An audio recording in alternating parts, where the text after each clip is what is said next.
គ្មានអ្នកណាដកយកជីវិតពីខ្ញុំបានទេគឺខ្ញុំដាក់ជីវិតចុះដោយខ្លួនខ្ញុំអាចនឹងដាក់ជីវិតនេះចុះហើយក៏អាចនឹងយកមកវិញបានដែរ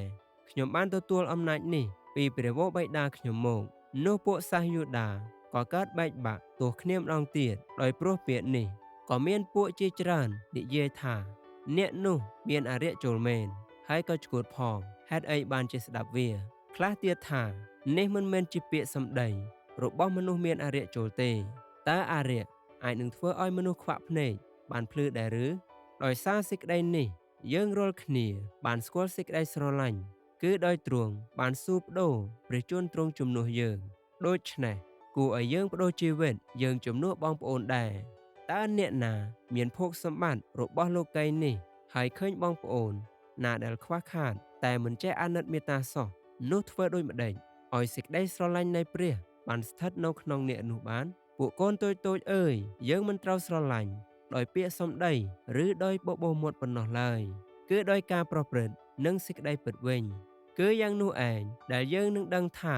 យើងកើតមកពីសេចក្តីពិតហើយយើងនឹងបានកំឡាចិត្តនៅចំពោះទ្រង់ផង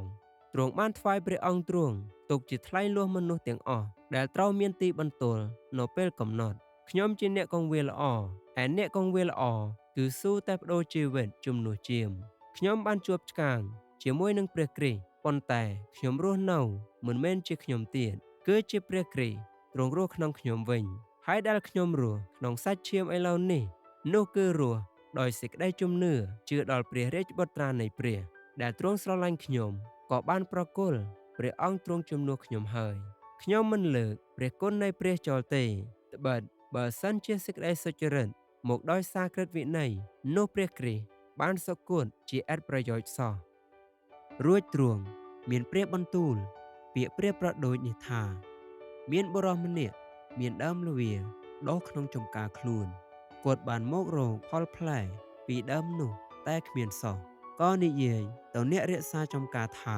មើល3ឆ្នាំមកហើយខ្ញុំមករកផលផ្លែពីដើមល្វានេះមិនដែលបានសោះដូច្នេះចូលកាប់ចូលទៅ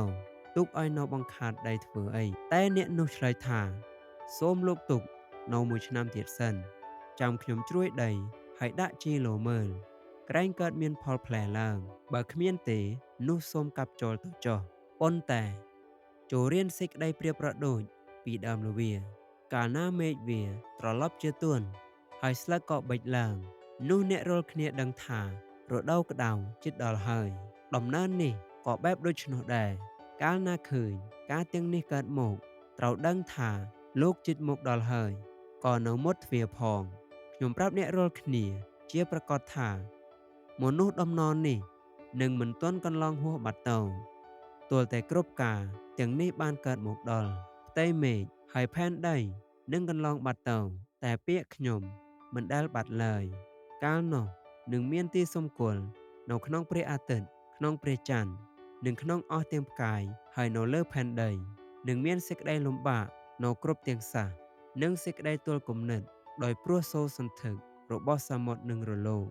មនុស្សនឹងស្រយុតចិត្តហើយដោយទន្ទឹងចាំការដែលត្រូវមកលើផែនដីត្បិតអស់ទាំងអំណាចនៅលើមេឃនឹងត្រូវក៏ក្រើករំពើនោះគេនឹងឃើញកូនមនុស្សមកលើពពកមានទាំងព្រះចេស្តានិងសិរីល្អជាខ្លាំងកាលណាការទាំងនេះចាប់តាំងកើតមកនោះឲ្យអ្នករាល់គ្នាងើបមើលទៅលើពីព្រោះសេចក្តីប្រលោះរបស់អ្នករាល់គ្នាជិតដល់ហើយ